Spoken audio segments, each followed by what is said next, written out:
Your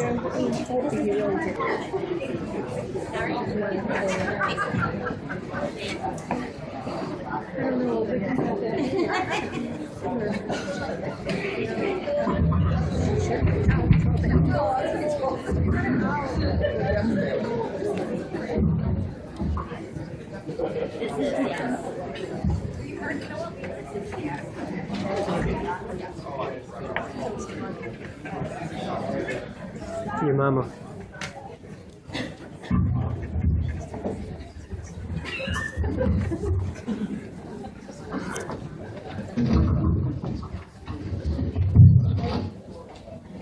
Good morning, couples. Welcome to our show, Fury of the Female. Many of you ladies out there probably get frustrated with your husbands. We do too.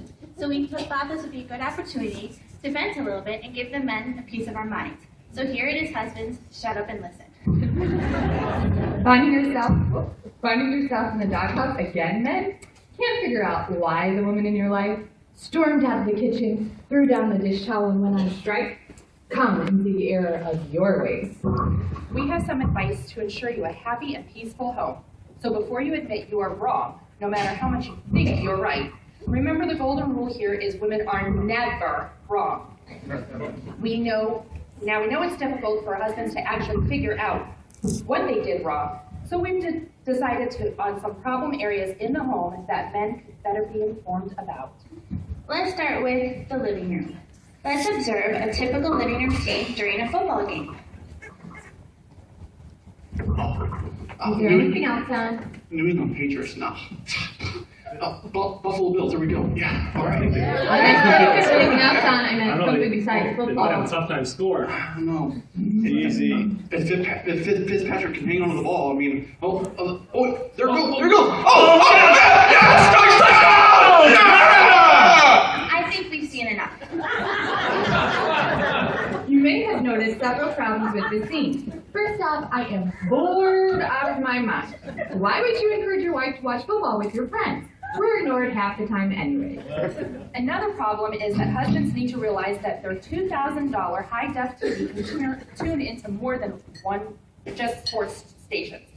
At least let us help you get some educational use from the ridiculously expensive satellite dish you just had to have. Now, another issue is remote control. Hey, Rudy, I was watching that. Why did you drink too? Husbands, don't assume you have complete custody of remote control, especially when you are sleeping. Rafa, it's my husband's nap time. He needs to leave. See you, dude. And remember, husbands, the cushions at the couch need to breathe too. Change positions at least once an hour to avoid cramps. And for extended viewing, pesky bed sores. Yes, at least allow the rest of the family to see you move, so we know not to use the like alert button to call for help. And Lex, you can go here. When you finally muster the strength to get up off of your couch, remember that all of your fancy toys have on and off buttons. Know them, use them. You turn them on, now turn them off. My 3-year-old can do it while smashing my face with the other hand, then I think you can too. I just got kicked out of Nathan's house, so I'm going up to bed to watch TV. Can you bring some snacks up to me? Let's stop this right here as we discuss the bedroom. To start with, please don't eat in bed. There is nothing worse than rolling over and having potato chips stuck to my arms, especially after applying my $40 an ounce Elizabeth Arden Body Soothing Lotion, which I charged to your credit card today. You didn't bring any chips up. Yeah, but that doesn't matter. But, have you seen my bowling shirt? It's got like 3 holes and a sauce stain. This brings up another point. Dirty clothes have a place, and it isn't the corner, the floor, the edge of the bed, on top of the hamper or the treadmill, or tossed by the door. The clothes go in the hamper, not everywhere around the hamper. Now, if they're wet, then please, please, please hang them up in the bathroom, so our whole room doesn't smell like your single friend's apartment or the bottom of the clothes pile. I threw it away 6 months ago. So at this point, I'm tired of being frustrated with him. and just want to go to bed. Now, sleeping in the bed involves blankets. All of them. Not a half a blanket for me, and 5.5 for you. Counting the covers was cute when we were newlyweds, but weeks turn into months, and months to years. If you really feel the need to have the entire comforter to yourself, then don't complain when you see your visa bill arrive with a few $100s in bedding charges from Macy's. So enough of the bedroom. Let's quickly talk about the bathroom. I understand that husbands have selective vision, but do not see all the hair on the floor, behind the door, in the shower. Do you think that came from me? Guess again, Mr. Rogaine. Get a piece of toilet paper and clean it up. Side note, a piece of toilet paper does not mean half a roll.